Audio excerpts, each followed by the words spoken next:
Vale.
Faig una de les tres,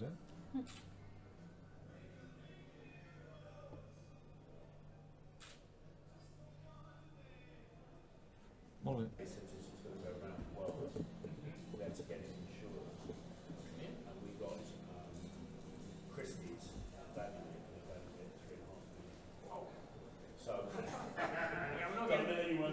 No, don't worry. Chris, would you be interesting to come? He is from Barcelona. Did you put them in touch? Some of the conferences fits for you. Yes, absolutely. Or maybe we can program a new one. Okay. Yes. I can.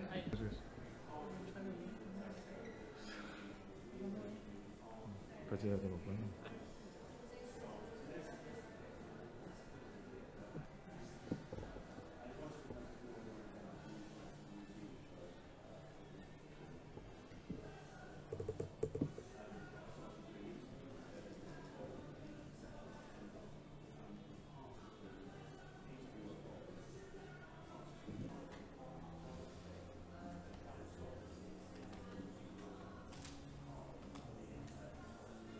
Our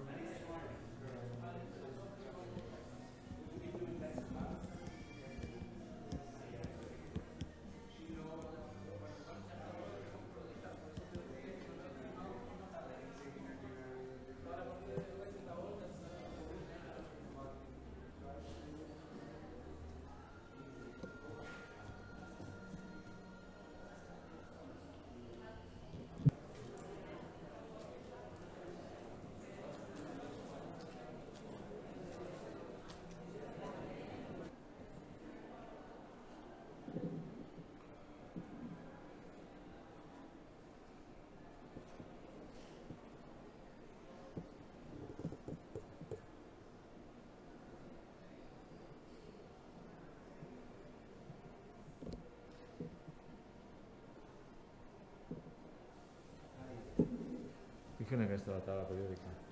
És poca, no?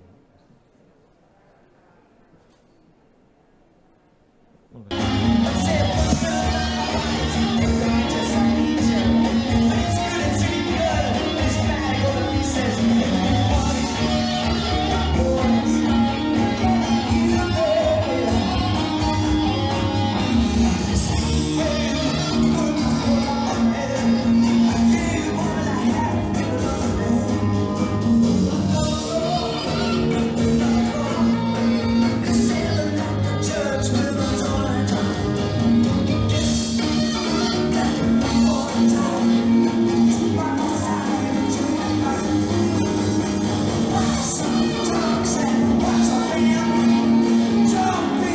Of work that goes into actually putting on an exhibition like this is enormous, and I know the team here has been absolutely fantastic. There's been a V&A team alongside working in the last few months, and I really think this presentation of the exhibition is absolutely outstanding. It explores the creative processes of Bowie as musical innovator and cultural icon, traces his shifting style and sustained reinvention over 6 decades. Working with the material in his outstandingly complete archive, there were over 75,000 objects in the archive. We sought to shed light on Bowie's inspiration, how he worked, and how he continues to inspire musicians, designers, and creative people of all types.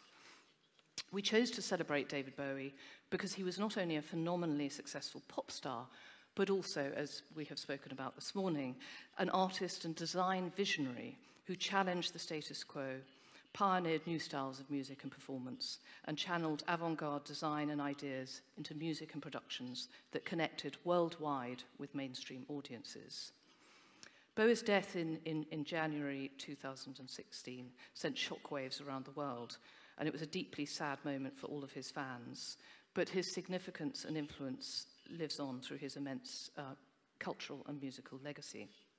So we have, of course, received an enormous amount of help in creating the exhibition. And I'm sure I don't need to tell anyone here that we knew we were dealing with a subject that people felt about passionately. The title of the exhibition, David Bowie is both a statement but also an unfinished sentence. It poses the question, David Bowie is what? He's many things to many people. Our approach in the show is to leave that question open, to highlight the fact that there is no single answer. So when we opened in London, Bowie had been silent for 10 years, and we never in a million years expected a new album. But that was exactly what happened, and it was topping the charts in 40 countries. Since then, of course, he released Black Star in January 2016, which was his 25th and final album. And the British phonographic industry revealed earlier this month that Bowie was the most popular British recording artist of 2016, with 1.6 million album sales and streams, which put him ahead of Adele, who was at 1.2 million. So we're absolutely thrilled to have the exhibition here at the Musée d'Orsay, excuse my pronunciation.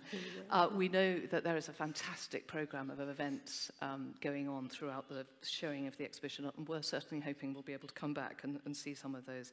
Bowie performed 4 times in Barcelona, as well as performing numerous times in Madrid.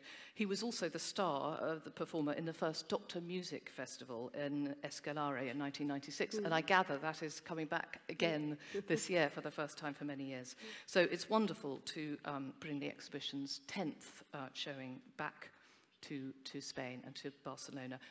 As Londoners who voted to stay inside the European Union, unlike the rest of our colleagues outside London, I wanted to also thank you for your solidarity, and we hope that our country is not going to separate too far away from the rest of Europe. But in particular, I think it's important, this exhibition, because Barcelona, like London, is a great creative city, not just in the past or even in the present, but in the future. And I wanted to just add a thing about, I think, the importance of this exhibition for young people.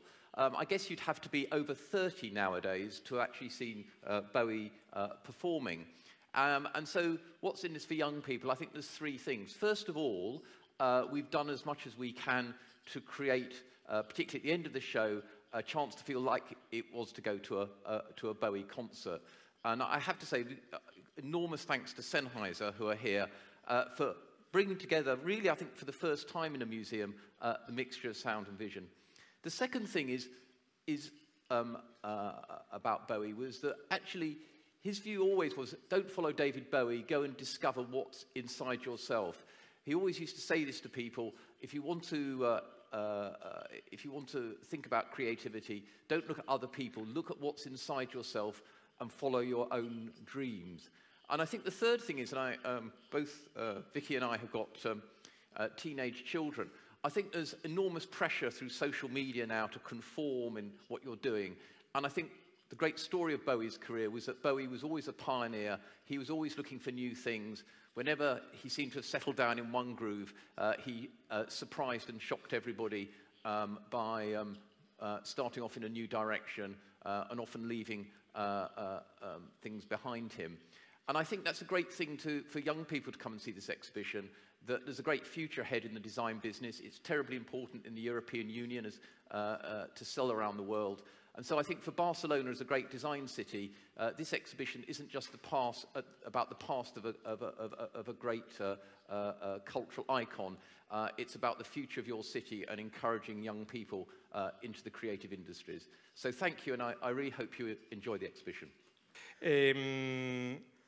Quiero destacar que no es una exposición para fans de Bowie, es una exposición para mucha más gente. Todos aquellos que les guste la experiencia expositiva van a disfrutar. Es un repaso de la historia y de la cultura del pop de los últimos 40 años, precisamente por la gran influencia y todas las disciplinas donde el legado de Bowie es inmenso y donde fue un referente y una gran influencia para los demás. Con lo cual, una llamada de verdad a todo el mundo que le guste la cultura pop, la música en general y las exposiciones para que venga a la muestra.